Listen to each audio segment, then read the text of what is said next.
हमारा ज़्यादा फोकस होता है और बाकी के जो टीकाकार हैं वो कहीं ना कहीं हमसे छूटते जा रहे हैं। बस केवल हम रिसर्च के सब्जेक्ट में पढ़ते रह जाते हैं कि नहीं हमें मैन्युस्क्रिप्ट पे काम करना है, बाकी चीज़ों को देखना है कि बाकी सभी जितनी कमेंट्रीज हैं जब तक हम इसको नहीं देखेंगे सही रूप से सभी चीज़ें एनलाइट नहीं हो पाएंगी कि क्या वाकई में उस समय क्या कहना चाहते थे आचार्य। और इसको हम क्यों पढ़े, इस चीज़ को भी आचार्य सुश्रुत ने भी इस बात को लिखा कि एकम शास्त्रम अधियानो न विद्यात् शास्त्र निश्चयम तस्मात् वस्तुतः शास्त्रम विजानयात् चिकित्सक। कि चिकित्सक वही है जब तक कई सारे चीजों को देखे वो पढ़े, आप तभी सही चीजों को सही तरीके से जान सकते हैं, उनको अर्थों को समझ सकते हैं। तो हम शुरू करते हैं। क्योंकि टॉपिक बड़ा है, बहुत ज्यादा मैं समय नहीं लूंगा, समय यहाँ पे बहुत ज्यादा है नहीं। इंट्रोडक्शन वगैरह सब वही आयुर्वेद की बातें कि Ayurveda is a complete medical system as well as life science which looks at every aspect of life apart from being a medical science. Ayurveda also seems to be a philosophy in which along with physical health it also talks about mental and spiritual well-being. बात करते हैं दोनों आचार्यों की। तो after सम्यक period when the period of commentaries came, तो चक्रपाणी की टीका हम सब जानते हैं आयुर्वेद दीपिका 11वीं शताब्दी के थे आचार्य, और ज्योतिष चंद्र सरस्वती 20वीं शताब्दी के। लगभग 1000 साल का गैप था दोनों आचार्यों में। और चरक प्रदीपिका टीका जब लिखी केवल पूर्वार्ध भाग पे अवेलेबल है ये पूरा जो इंद्रिय स्थान तक इस समय। तो दोनों टीकाकारों में एक तो भाषा शैली का भी अंतर रहा होगा 1000 साल बीत जाने पे।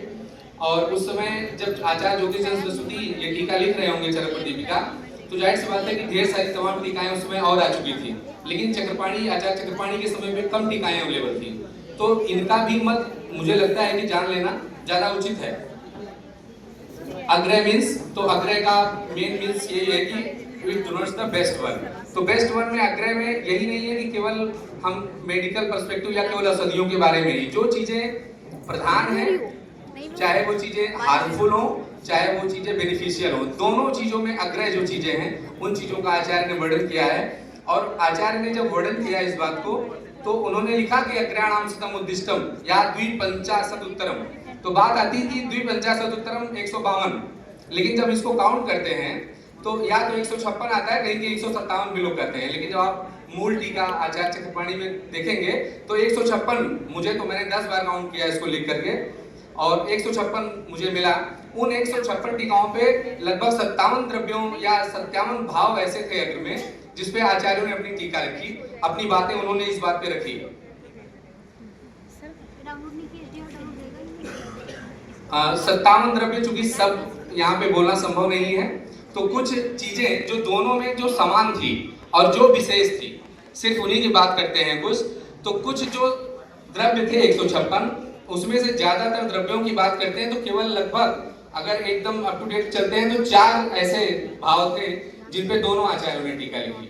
दोनों आचार्यों ने उन बातों को समझाया कि लगभग 4 चीजें ऐसी थी और लगभग 16 ऐसे अग्रय भाव मिले उसमें, जिसमें कि दोनों आचार्यों ने विषय जो है सामान्य और विशेष रूप से, तो उसपे उनका इंटरप्रिटेशन विशेष था, अलग था दो टीकों पे। और बाकी के अगर हम आचार्य चक्रपाणी की बात करते हैं तो आचार्य चक्रपाणी ने थोड़ा सा बाकी के जो टीका उन्होंने लिखी टोटल जो है 37 पे लिखा उन्होंने, 37 पे बोला, तो 37 में 20 निकाल देते हैं तो 21 अग्रय भाव ऐसे थे जो जिस चीज पे उन्होंने टीका लिखी उस पे आचार्य जो है चक्रपाणी आचार्य ज्योतिष चंद्र सरस्वती नहीं बोला उस पे।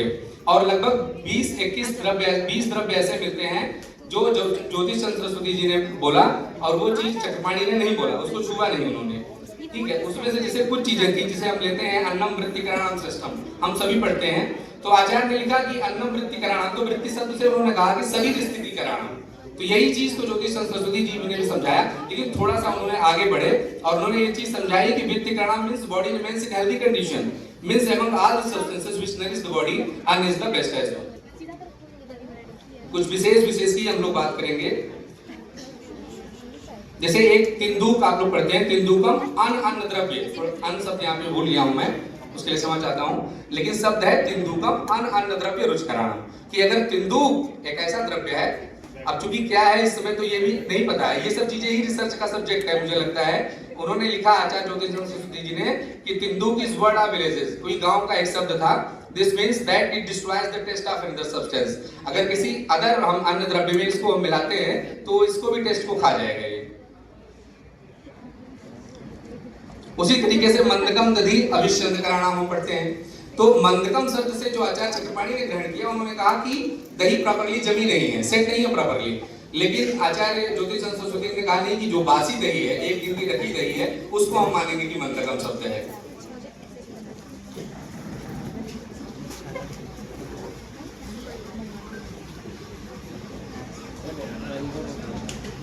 एक असन भोजनम सुख परिणाम करना, इस पे भी बातों दोनों लोगों ने अलग अलग बातें लिखी। लिखा कि eating once a day helps in easy and comfort digestion. This statement is not against eating twice in a day. ये नहीं बोला उन्होंने, आचार्य ने चक्रपाणी ने लिखा कि इसका मतलब ये नहीं कि एक काल में केवल एक ही टाइम भोजन करें एक दिन में। अगर सही सुख पूर्वक भोजन पच जाता है तो आप 2 टाइम भोजन ले सकते हैं। लेकिन ज्योतिष सरस्वती जी ने इस बात को समझा कि it is natural for people who live in other places houses to distrust the अन्न of those who serve dinner. तो उन्होंने कहा कि अगर आप दूसरे के घर में रुकते हैं तो हो सकता है कि